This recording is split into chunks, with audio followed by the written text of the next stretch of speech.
YouTube, what is going on? Welcome back to my YouTube channel. Today we got a video from Otaku Spirit, top 10 anime, an incredible year of anime. So let's just check out the top 10 anime of 2024. Yes, it's that time. So let's see what we have from Otaku Spirit and let's see what he has to say about this. Let's go. 2024 was a fantastic year for anime, reminding us once again how powerful anime storytelling can be, how it can tug at our heartstrings, make us laugh, make us smile, or just be as lewd as possible. I mean, Frieren was so popular, the subject of Frieren's morality fueled clickbait posts for an entire year. We pondered if you could literally eat your sister. We learned that magical girls are actually closet perverts. Mushoku Tensei enraged the internet once again. Shocking, I know. A lewd isekai taught us onsen etiquette. We discovered how kaiju relieve themselves. The thirstiest BL mecha series surprised the masses. This is a new generation was introduced to the perfection that is Holo. We suffered for months with Nokotan brain rot, yet it didn't make the show as popular as we thought it would be. Kazuma showed us what he would do if he could body swap. McDonald's made McShoujo. Did they ever finish adapting Whisper Me a Love Song? Apparently flashing your pantsuit can kill zombies. I joined the Luminous religion. Tourists trying to figure out what was so cute and funny about Blue Archive. A sister character literally stole a show. I'm still not over this scene. A girl worshipped some family jewels. Ranma lost his nips. I learned I too can animate a soccer anime. And Danmachi released one of the greatest EDs of all time. But yeah, that time he's talking about him, Lady Freya. Lady Freya's ED. Damn, Danmachi is crazy. But yeah, all of those shows are superb. From, Elias Sometimes Hides Her Feeling in Russian to The Wolf Spice, all those shows are honestly OP, incredible. What an incredible watch and what an incredible year of anime that he's actually displaying. All those shows are different, but also they kind of have different, they kind of have similarities to one another. And that's the one thing which I really like about the whole anime series and the whole genre that we have. Yeah, it's crazy, man. We had a crazy year 2024. 2024 was indeed a great year for anime, so much so that picking my top 10 was truly a difficult task. My short list was nearly 20. I painstakingly chipped it down to 11 before finally one of my precious children had to be kicked out of the house. All for your sake. Yes, this is my top 10 anime of 2024. As per usual, my top 10 list only includes shows that actually end in the year itself. So yes, shows like ReZero and Orb will not be eligible. Those will be for next year. Just know that if they were included, they'd be in the list and they'd be extremely high.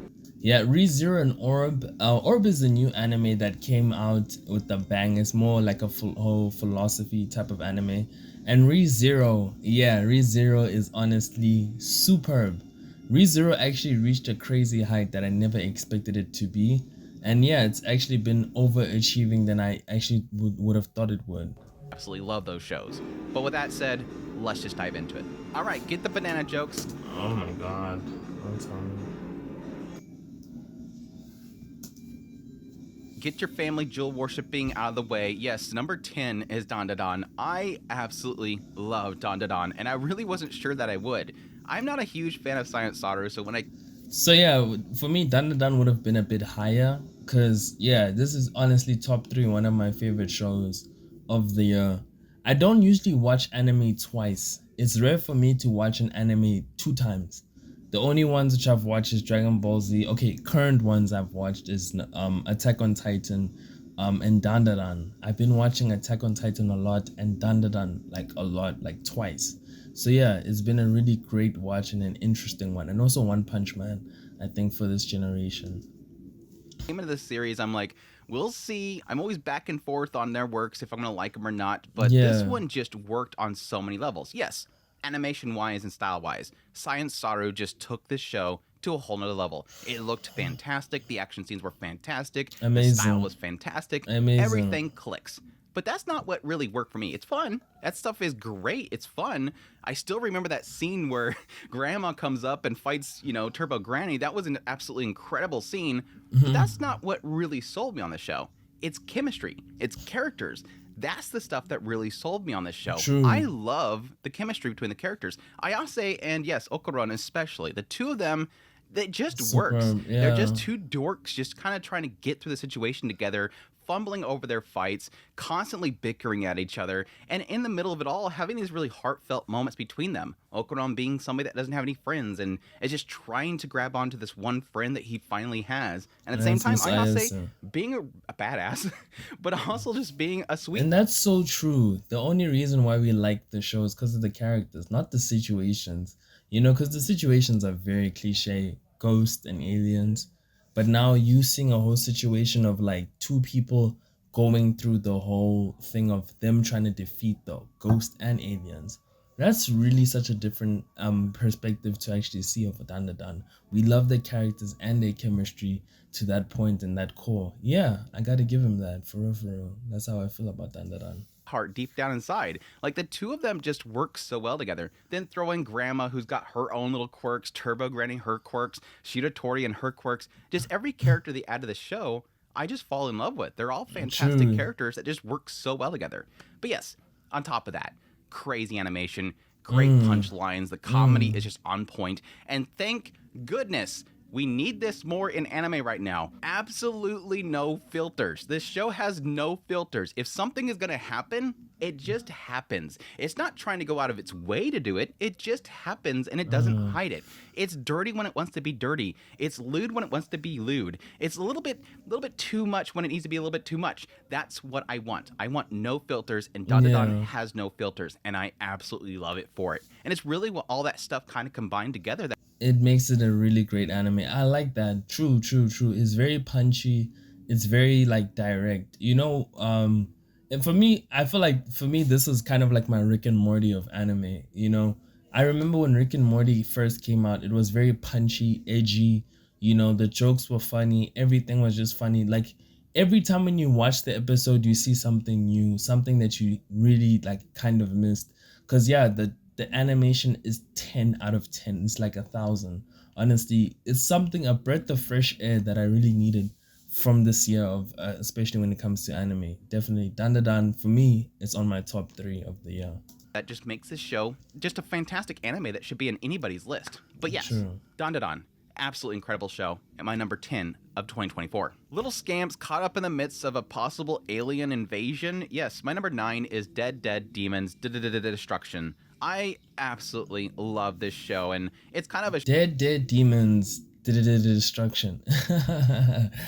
I've never heard of this show. This show sounds hella interesting. I've never heard of it. My first time hearing about Dead Demons. shocker because so many other people didn't. Yes, you have a lot of people that are source material readers that really didn't like how it was adapted. You had other people, which I don't necessarily argue with, that don't like the fact that it had dub titles or that it had certain changes to the dub titles. All that stuff aside, I really do love just the core of what Dead Demons Destruction is. It is a fantastic kind of take on the idea of a slice of life in the midst of a sci-fi apocalypse. That stuff is what I really truly eat up. I loved sort of the storytelling around the characters who are just trying to live their lives while at the same time there's a massive spaceship right above them that spells the end of mankind. I don't know, question mark. I feel like that's a really interesting anime I would actually like to watch. Something that is very different, something that is unique. I like that. I like a story like that. For real, for real. I would give this one a super try. I like it. I like it a lot, you know? I'm interested. Of 2024. What list for Otaku Spirit would not be complete without controversial picks? Let's get my first one out of the way. Yes, And number that 8 is is Gushing Over Magical Girls. I Gushing absolutely loved Gushing Over Magical Girls. I've also another anime I've never heard. Damn, I've never heard of this one ever.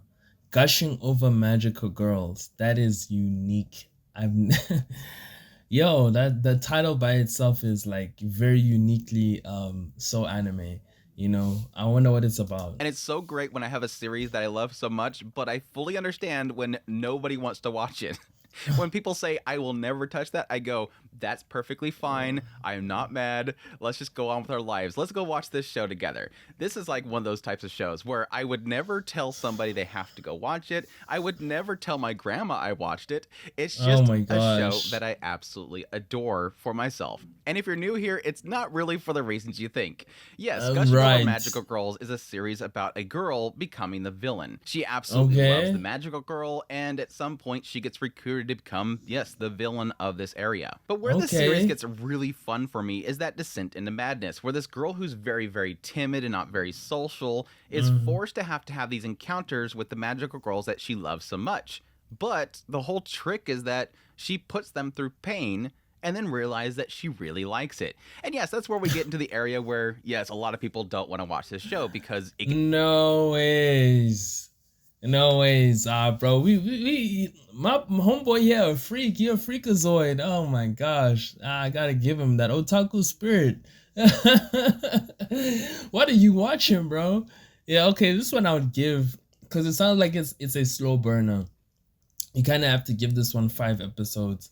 I don't think it's an anime I particularly watch. I like slice of life romance, shonen type of anime. This one I don't think I'll watch, but yeah, shout out to him for putting it at number 8 on his list.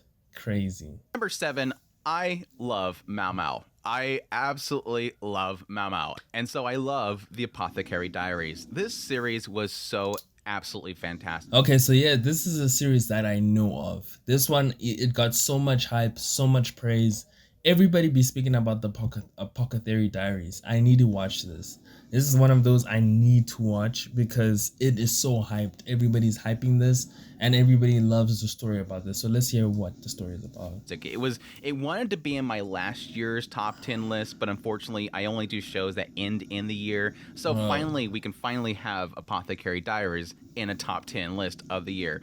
And I absolutely love this series. It has multiple aspects to this. One, yes, I adore Mao Mao's character. Basically, this girl that loves to experiment with things. She loves poisons and the tingling sensation that it gives in her mouth. She ends up getting kidnapped and sold off to this palace where she has to take care of these concubines. And over time, she's kind of solving different mysteries and problems for people in the inner palace. And so many of the stories were so fantastic. I think one of the main things this writer actually does so well is kind of portray so many characters in ways that I find extremely interesting.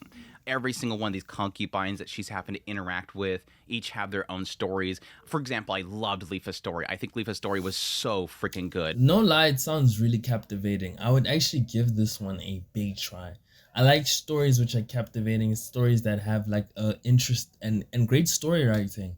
A lot of people have been recommending this show, and I'm definitely gonna give this one a full watch. Because yeah, if a lot of people like a show, definitely I'm gonna like it. No lie. But every single one of these stories that she gets involved with are so fantastic. But I think, again, at the center, what makes this series so great is Mao Mao's character. She's a character that doesn't want to get involved with things because it obviously puts her life at danger. But at the same time, she can't help herself but just to crave to kind of seek out knowledge and seek out the mystery and solve it and all that kind of stuff. She just has that desire to kind of Apothecary Diaries. Making its return to yet another top 10 list, we have the return of Oshinoko with its second season as my number 6. I absolutely love Oshinoko. Okay, so yeah, I'm currently on the stage and phase of rewatching Oshinoko.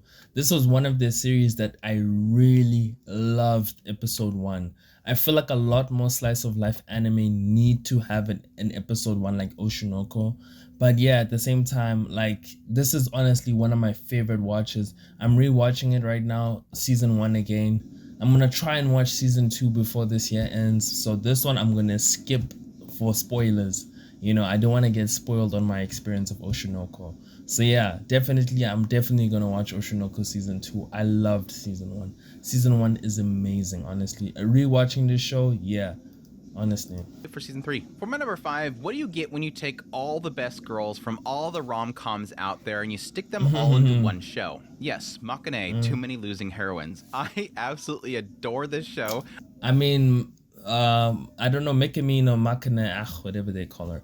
Too Many Losing Heroines is honestly OP. This was one of the shows I didn't think I was gonna like, but man, is this one amazing. This show is a must watch for any romance lover, for any slice of life person that watches anime. Dude, must watch, must watch. I think my waifu is the girl with the red hair. I forgot her name, the one with like she covers her eyes. I love that character. I could relate with everybody, including Lemon and also the main character. Well, the girl with the blue hair. I could totally relate with everybody. But man, is this show like it's next level. It is so relatable, so not slow and beautiful. Like the animation style is beautiful. It's different, you know. It's one of the shows that I feel like a lot more people should start watching. I adore the characters. I adore everything about this show. It was just an absolute treat for me every single week as I watched this show. Not a single episode was a flop. Every single one of them just had something in it that I absolutely ate up. Yes, to the joke earlier, it's a series about a guy that somehow magnetizes to himself every single girl that is the losing heroine. They have some boy they really like, and they end up losing him to somebody else. You'll have this girl over here. The boy that she likes never thought that he was good enough for her, and he found somebody else. You have this girl over here. She literally pushed him to go to this other girl, and then she regrets it, and now she has to watch them kissy all over each other every single day, and he has to hear all of it. Our main character, Nukumizu, has to hear all of it, and all of it just turns into it absolutely hilarious, but at the same time... You would think Mikumizu, the main character, it would be boring for him to actually hear about relationship stories of other people's relationships and not of his own. Man, it is such a breath of fresh air, this anime. It's unique in like the case of we never get to see after what happens when the climax. This is like in every single romance anime, there's a climax where they start confessing their love. I love you, this is how I feel about you. This is kind of like the anime of what happens after that climax, you know? And then now Mikumitsu's stuck, you know, helping out everybody, learning everybody, and you know, it's honestly top tier romance anime. I feel like I wish we had more anime like this that have a unique take on the whole traditional romance anime. Really heartfelt series as well. Yes, the chemistry and the comedy is so on point. Yes. Like, all the punchlines just absolutely landed for me, and the character designs themselves brought that to life. The expressiveness of the characters, the animators did an incredible job. The punchlines were on point, all that stuff. But at the same time, it had some of the most incredible character moments that I've seen in anime in a long time. Just these characters, what they're struggling with, the heartbreak they're going through, the fleeting thoughts that they had of trying to steal the boy back, all these kind of selfish thoughts, all these struggles, all the jealousy, all this stuff that came to light was just so beautifully portrayed. These characters are just so phenomenal. It's like one of those rare series where I love every single one of the girls. Yeah. I love every single one of them. They're just so fantastic, and their chemistry together just was unmatched. On point. Like, there wasn't a single thing about this show that just didn't work. Like everything was just kind of perfect. Even the main character, Nikumizu, he's like one of those rare cases of having a main male character who's a good character. Like, I love his character. He's a part of the story. He has his own conflicts. He's kind of struggling to what he can do to kind of help these girls out. While at the same time... True, like Nikumizu, like, he's kind of like a loner. He doesn't really have friends. So these girls that kind of are in these losing situations become his friends. And so they kind of help each other in their own uniquely dynamic. It's man, I swear to God, this is like a show that you will never expect you will like it, but man, once it hits, honestly. Never overstepping. He's not a miracle worker. He's just there. He listens. He gives advice every now and then. Doesn't go into some massive speech that's just amazing. Yeah. He just says the right thing at the right time and just steps in there when he has to. He's a great character, and I love his addition into this group of just absolute goofballs. Through and through, the show is incredible. The animation's incredible. The expressiveness of the characters is incredible. The chemistry, the visual design, everything's just on point to make this easily one of the best, if not the best, rom-com series of all time. And yes, easily my number 5 of 2024. Moving on to my number 4, probably easily one of the most beloved waifus of all time is back. Yes, Holo is back, and I absolutely loved Spice and Wolf, Merchant Meets the Wise Wolf. There's a reason why. So yeah, this is a show I also didn't watch. Oh my gosh, I only watched so far. I'm on 2 shows I've watched on this list. Let me just make sure. Is it 2 shows? Yeah.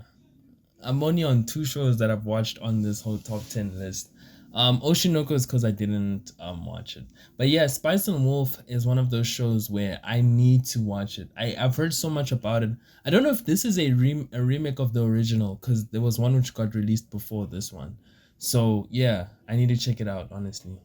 Again, there's merchandise made for a series that had no anime adaptation every single year for years on end. Spice and Wolf is just an absolutely beloved franchise, and yes, technically Holo is perfection, so people buy up every single figure that comes out for her.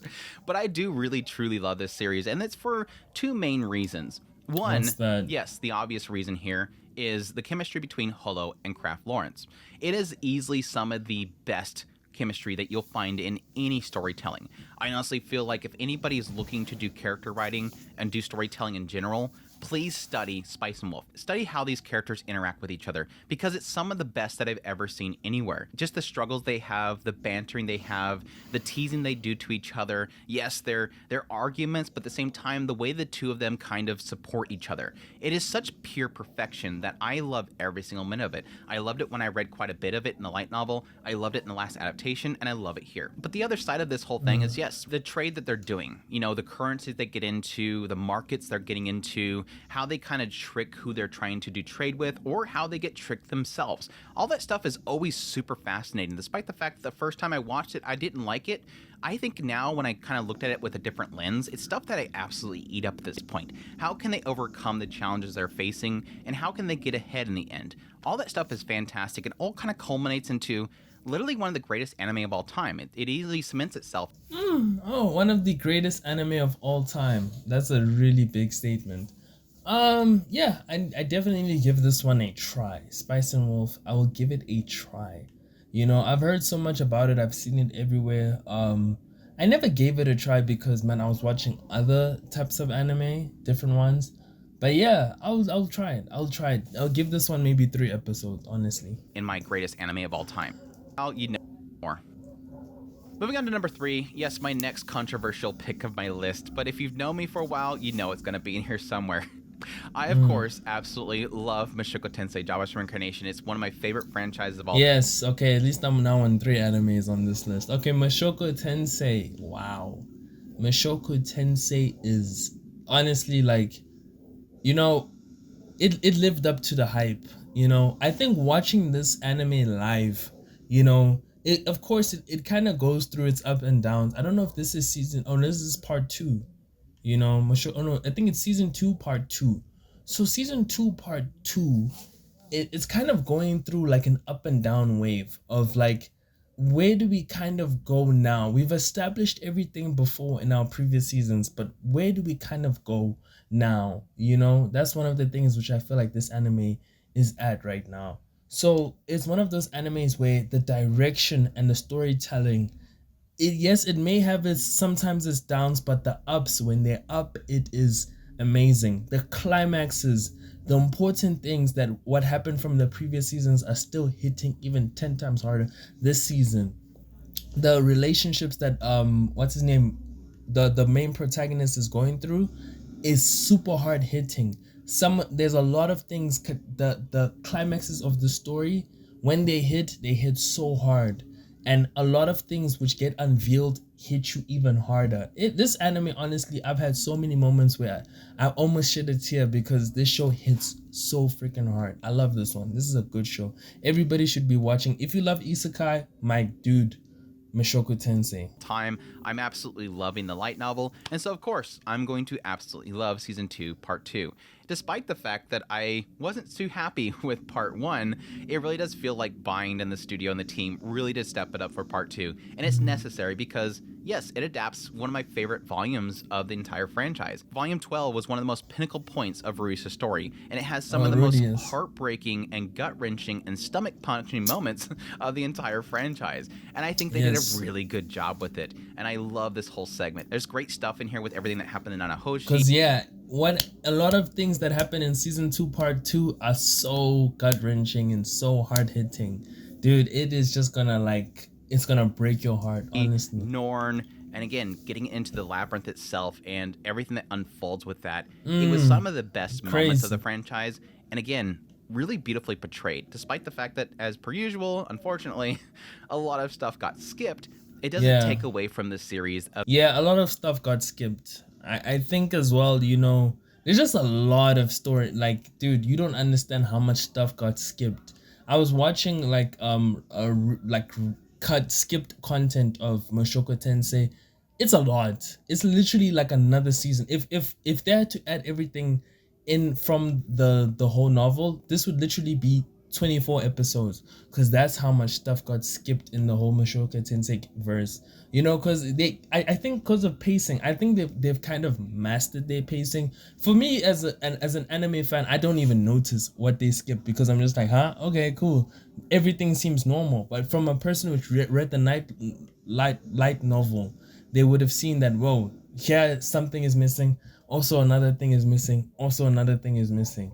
But hey, man, it's a really good series. I can't complain. making it one of the most incredible series of all time that, again, addresses some of the more darker and dirtier sides of human beings. Yes. And really kind of explores them and kind of shows you how somebody with so many flaws can kind of move forward their life. It's a message that I've always loved with the franchise, and it's that challenge of empathy within it that I think really does define if a viewer can really kind of truly understand a person or not. The questions that it poses, because it doesn't filter what it's doing, is what makes it so special.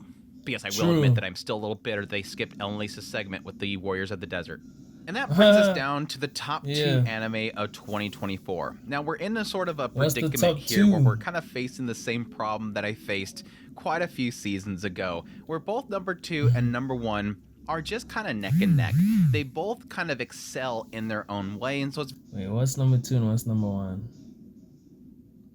very difficult to say which one is number 1 and which number 2. Honestly, the two of them are kind of tied for number 1 for me.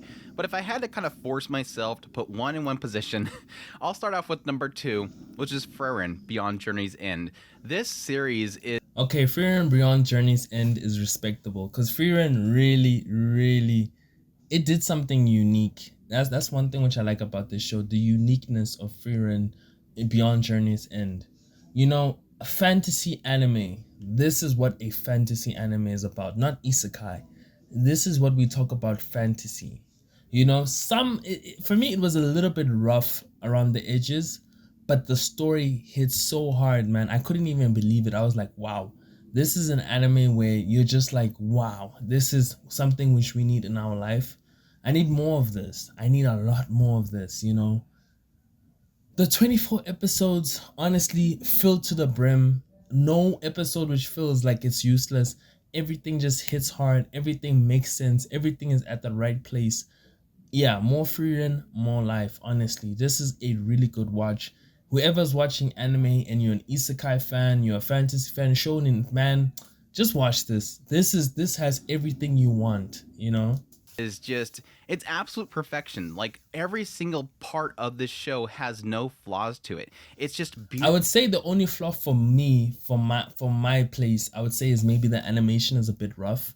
But yeah, honestly, top tier. Beautifully animated. It's absolutely great characters. It's great storytelling. It's a beautifully realized world. Everything kind of culminates to making one of the most perfect adaptations. Absolutely incredible job. The seiyus did an incredible job. Everything just kind of worked together to make a masterpiece. This show is just storytelling gold. It takes the manga and elevates it to another level. For those that for some reason don't know what Frieren's about, it follows an elf named Frieren who is a part of the hero's party. They defeat the bad evil demon lord, they come back, everybody's celebrating, but at some point over time, the hero Himmel, who was the leader of the party, ends up passing away. And what this sort of facilitates is Frieren herself, who has never really appreciated what's around her, the moments that she had with the party itself, suddenly now kind of forced to have to recognize that. Recognize what she always overlooked, because her being an elf and having sort of a different perspective on time and what is important is now suddenly realizing what's important. And I think the way that story is told is really incredible, because it's almost like we're getting that story of the hero's party, but through her memories instead, and suddenly realizing how great those moments were. There's sort of... it's kind of like them telling two stories at once. The new party that she's made with the people that she meets, the underlings of all the heroes that she was with, and now even she's now reminiscing of what this time she spent with the heroes, you know, with the hero Himmel, with the priest and the other guy, the dwarf guy. Yeah, it's pretty cool. It's a pretty cool anime. Another explanation later on as to why she never wanted to appreciate those things. There's sort of these barriers that she placed upon herself. Add on to that the chemistry that she has with Fern herself, and her frustrations that she kind of faces, her being forced to be Fern's mom while at the same time being sort of a kid herself, Stark and his struggles that he has and trying to be a hero while being a coward himself, getting into the exams and introducing all the characters they have there, the magic of the world. Oh, the exams was a really nice saga. Something which you didn't expect was gonna hit hard, it hit so freaking hard, man. I loved the whole exam. You know, that whole moment was just incredible. The mechanics of the world, how realized this world itself is. Everything just kind of culminates into one of the greatest fantasy series of all time, if not the best fantasy series of all time. I absolutely love this series. I love Farron's character. I love the character study they have with her and everything else that it provides. Easily going down is one of the greatest anime of all time. And yes, technically kind of a return to form. Seeing a series like this really does give me hope for the anime industry itself and what they could still kind of produce, despite the fact that so many other studios are kind of cutting corners. It is incredible series. A lot of studios are cutting corners. I gotta say that about the whole anime industry. I think it's as well, a lot of industries are kind of doing the same story. They're doing the same story but in different versions. Isekai, that's one thing. I understand people which don't like isekai. I love isekai because it's simple and it works, you know. Simple and works, like it's like romance anime or slice of life. Put that shit in our high school, it works, honestly, like, you know. But whereas this one, it's kind of like a different, unique genre where it's living in the whole fantasy. It's creating its world. It's making its own different political issues. And this is all what happens after they defeat the demon lord, you know. So it's crazy. I cannot wait for more. Farron Beyond Journey's End, easily number 2, if not number 1 of 2024. And that all gets us down to my number 1 anime of 2024. What's your number like I said one? before, it technically does tie itself with Farron, but either way, it has gone down as easily my favorite romance series of all time, and yes, even cemented itself as one of my favorite anime of all time, and that is Dangers in My Heart, second season. Easily my number 1 anime of 2024. What? Bro, Dangers in My Heart season 2 is your number 1 for 2024. Bro. A bit of, I'm it's not that I'm disappointed. I am disappointed. Like, how can Dangers in Your I need to watch season 2. I've watched season 1. Season 1 kind of, you know what hit me hard about season 1 was episode 1. I loved episode 1 of season 1. But it lost that source, man, from that whole I want to kill you, I want to murder you, I'm a guy which loves to murder, kill. It lost that dark element and became something, like, it became normal romance. And now him making it his favorite, oh my god. I wonder what happened. I still need to watch it, so I'm going to skip his explanation for the season 2 because, man, if he's naming that this is his favorite anime of the year, there's something that is in this show that I haven't seen. Okay, so yeah, I guess, you know, that's the whole list. For me, my top animes, of course, was Wistoria, Windbreaker. I love Slime, but Slime was a kind of a bit of a up and down. The I Parry Everything, I know it's a trash anime, but it was good. Of course, Dandadan, of course, Frieren, Megumin, Alaya Hides Her Feelings in Russian, Days with My Stepsister, that was also a pretty cool one. Yeah, there's a lot of animes that came out this year that were pretty good. You guys should watch some of them. I would say the ones which you guys should watch, definitely Dandadan, Frieren, Megumin, Too Many Losing Heroines. Those are the 3 which you should check out. Yeah, guys, you guys tell me what is you guys' favorite anime of the year. And of course, guys, I'll see you guys in the next video. Please like and subscribe and tell me what you guys think. I'll see you guys. Peace out.